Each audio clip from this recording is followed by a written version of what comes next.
Anthony Rodriguez, Indonesia. Anthony, let's backtrack a little bit. You're at the World Championships. How did that come about? Yeah, basically, it fell out of the sky to me. As you might know, my contract with KTM in the past was only Supercross. So actually, I had not ridden any outdoors at all. I didn't even have a set of motocross suspension. And after Vegas, basically, I was kind of done. Right. Not ready to quit the sport, obviously, but I had nothing going on, and I didn't have a bike at home to continue to practice, so also didn't have the money to do it. So I was just going to stay in shape in the gym and try to do everything I could to maybe land a filling ride in America, or maybe even here. But before I even got to think about it, at Vegas, a friend of mine, Sergio, came and talked to me, and he's like, hey, I know Yamaha needs a filling rider. Would you like for me to talk to them and see if they would be interested? And I would be like, that would be like best case scenario. And so he talked to them, and before I knew it, they were telling me I needed a flight here.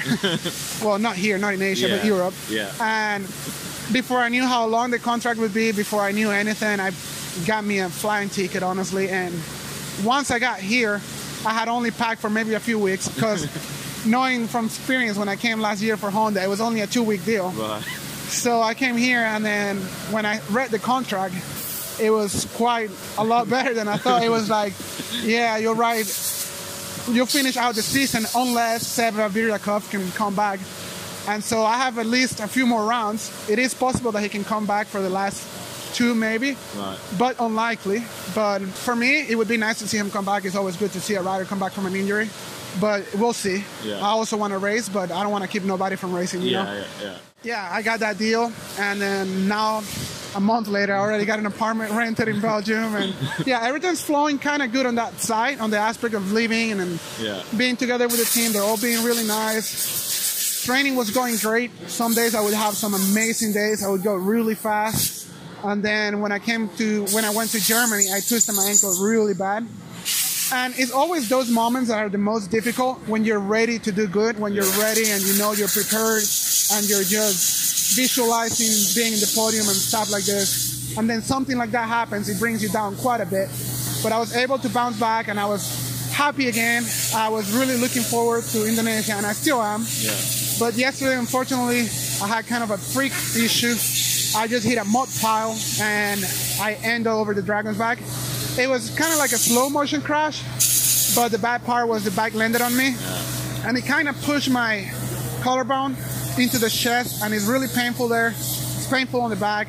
That's why I opted not to race yesterday in the qualifying. If I had to do it, to race today, I would have done it, but I knew it was really painful because after the crash, I got up and I did 2 laps on the qualifying, and it was really bad. And those decisions are the most difficult, because it's hard for people to understand. It's hard for yourself to make yourself decipher what's best for you, especially when I'm trying to do my best to seek for a ride for next year. It's difficult because you don't want the teams to be like, oh, this guy is not really strong mentally. But realistically, yes, it does hurt a lot. I'm not being a wimp. And I saved it for today, which is when the points count. And hopefully they can look past that and understand that I am pushing as much as I can, even with the ankle injury. And I know it's going to come. I got a feeling. I mean, I've got what it takes. It's been a while. I've been on a comeback since I came pro. You know, I was the next kid. You know, I was really good as an amateur. Pros didn't go so well. I had a lot of injuries. I had my flashes. And I've been making the comeback ever since. And I know it's about to happen. It's coming. I feel good. Jackie Vimont is helping me a lot, the whole team. I'm getting my confidence back. I have really good days. It's going to happen. It's just a matter of when.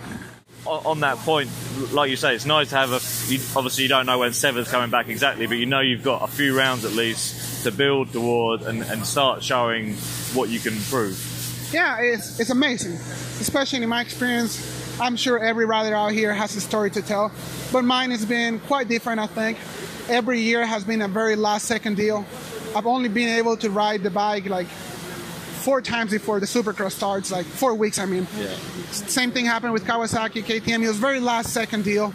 And it's difficult to come to a race feeling good when you know you have 2 or 3 months less of training than every other contender out there.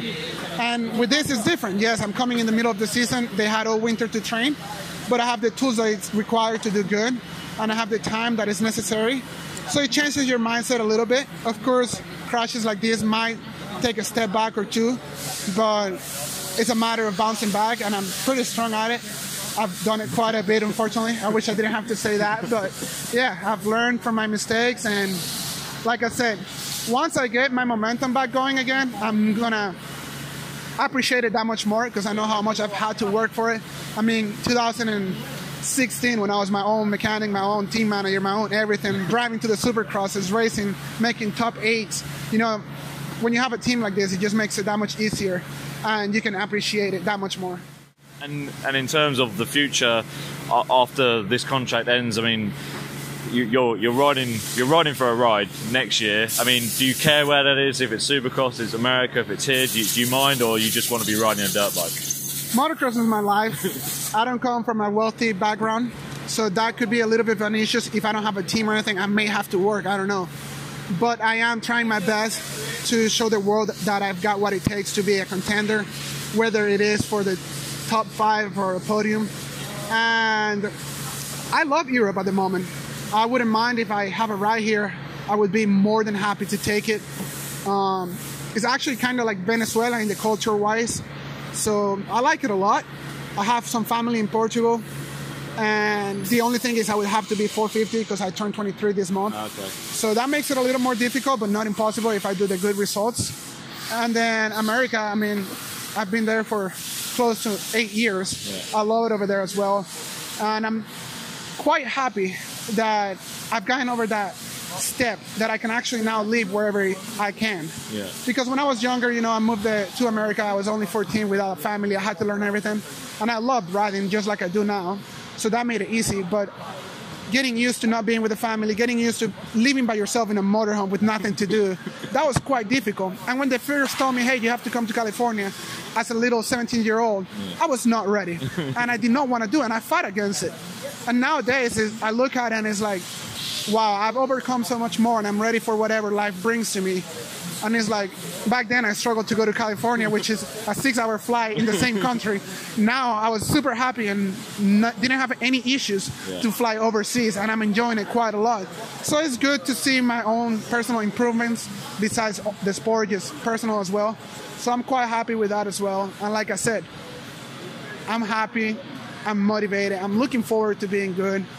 I've had my times where it wasn't like this. Yeah. And so right now everything is in the brain is good for me and in the practice.